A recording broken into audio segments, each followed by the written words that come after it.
Ešte raz dobrý deň, dámy a páni. Dovoľte mi, aby som otvorila tlačovú besedu Gábora Gála, predsedu poslaneckého klubu strany Most Híd na tému legislatívna iniciatíva predstaviteľov strany na aktuálnom zasadnutí Národnej rady. Na tlačovej besede vítam štátneho tajomníka Ministerstva kultúry Konrada Rigoa a teraz už odovzdám slovo pánovi predsedovi. Ďakujem pekne.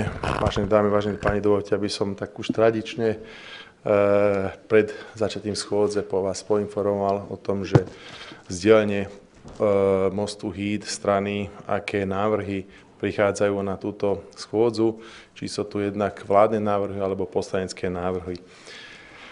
Je mi veľkou cťou povedať a som veľmi rád, že môžem oznámiť, že ten náš legislatívny zámer, ktorý mal pomôcť dôchodcom, tým starodôchodcom, ktorí sú diskriminovaní voči ostatným dôchodcom, teraz už je prerokovaný v prvom čítaní. Vlastne rátame s tým, že to bude na terajšej schôdzi prijaté v prvom čítaní a potom v druhom čítaní na nasledujúcej schôdzi.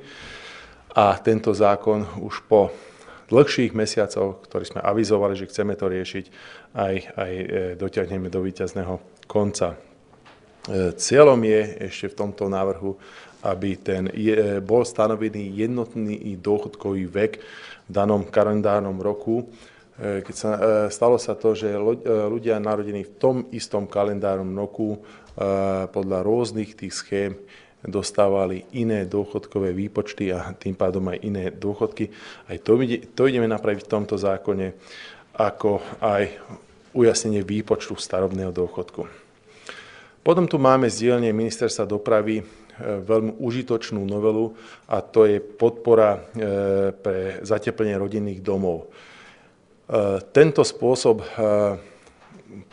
pomoci pre zateplovanie rodinných domov už v minulosti bol veľmi vítaný. Teraz ešte to vylepšujeme o to, že nie je 30, ale až 40% tých nákladov bude môcť byť prefinancovaný zo štátneho rozpočtu. Celková cena je tam 8 000 eur.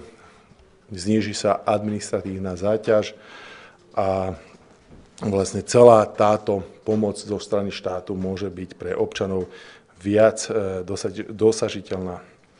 Máme tu ešte pár zákonov z dielne Lucie Žitňanskej. Reagujeme na potrebu praxe, keď po tej takej vážnejšej novele, keď na každého sudcu musí mať úrad bezpečnostnú previerku, tak stáva sa nám, že voľné sudcovské miesta nevieme obsadiť ani rok.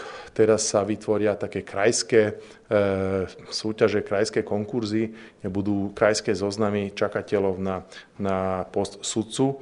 Že tým by sme vlastne vytvorili takú zálohu na to, že keď sa niekde objaví nejaké voľné miesto, aby sme to vedeli naplniť.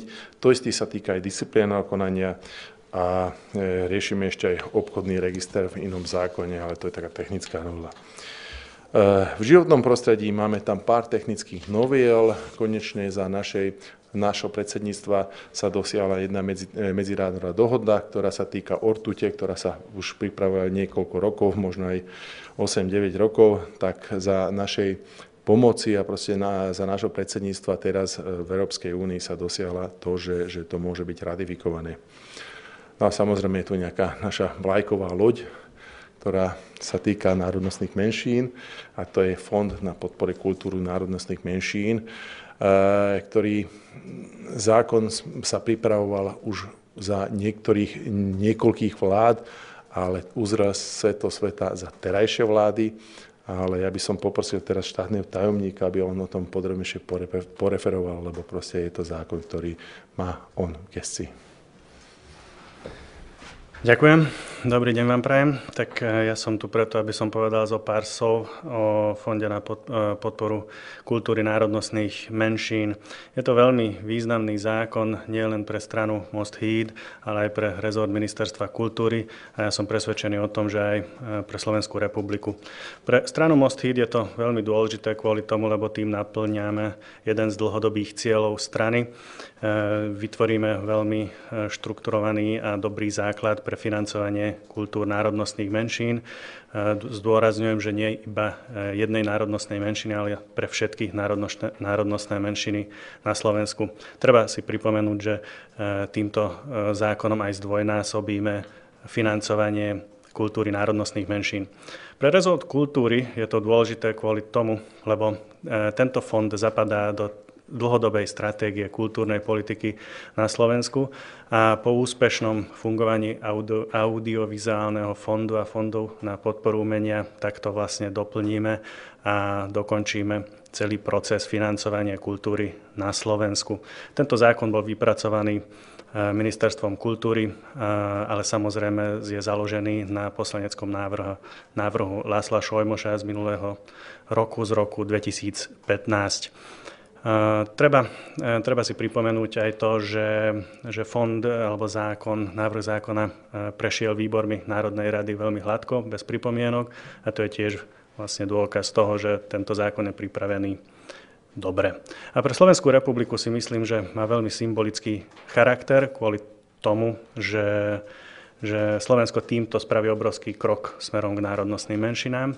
A v časoch, kedy vlastne v Európe narastá extrémizmus a nacionalizmus, ja si myslím, že toto je veľkolepá záležitosť pre Slovenskú republiku. Takže z mojej strany toľko ďakujem. Hajčáková, Slovenská televízia. Ja by som sa opýtala k tomu zákonu o URSE. V podstate tam opozícia mala tlačovku v tom, že oni by chceli ponechať právomoc menovať šéfa prezidentovi. Vraj teda by takýmto spôsobom, ak to bude mať vláda, bude to nominant vlády, ešte vláda ho vlastne aj menuje, tak tým pádom stráca nezávislosť táto inštitúcia, plus taktiež stráca nezávislosť aj tým, že ministerstvo hospodárstva či ministerstvo životného prostredia by mohli vstupovať alebo pripomienkovať cenotvorbu. Naozaj nestane sa, že by nám Európska komisia mohla vyčítať, že ideme práve smerom mimo nezávislosti tohto úradu? Nebudem sa dopredu vyjadrovať k tomu, že čo bude, keď bude niečo. Nemyslím si, že Európska únia, keď naplníme tie naše predsavzatia, ktoré máme, a požiadavky, ktoré máme k URSu, tak tá inštitúcia by mala byť nezávislá. Nám tiež záleží na tom, že keď tam bude nominant niektorej z politickej strany, aby tá nezávislosť bola zachovaná aj voči nám, nielen voči opozícii. Čiže nevládne tu jedna strana, vládne tu koalícia a myslíme aj do budúcna. Čiže keď niekto bude zvolený, tak budeme robiť všetko preto, aby ten úrad fakt zostal nezávislý.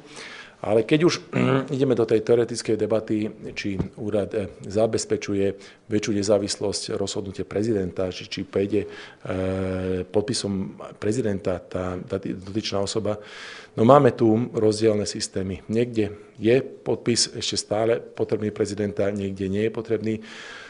Tu je skôr dôležitý ľudský faktor, že akého človeka vieme tam vybrať. Či vieme vybrať človeka, ktorý vie autonómne rozhodovať, nie je závislý od nejakého ďalšieho politika alebo politickej strany, ktorý je odborne fundovaný na toto miesto. Toto je jedna otázka. A druhá je, že na druhej strane vládle stále kládlo za negatívum, že ovplyvňuje URSO, že zodpovedá za URSO, tak to bude jasné, že keďže vláda menuje vrcholného predstaviteľa URSO, tak je za ňu aj zodpovedná. Už ste sa v koalícii rozprávali o tom, že kto by mohol byť na čele URSA a kedy by tam mohol prísť nový človek a kto by to bol? Nemám tieto informácie, možno sa bavili na úrovni predsedov strán, ja tieto informácie nemám.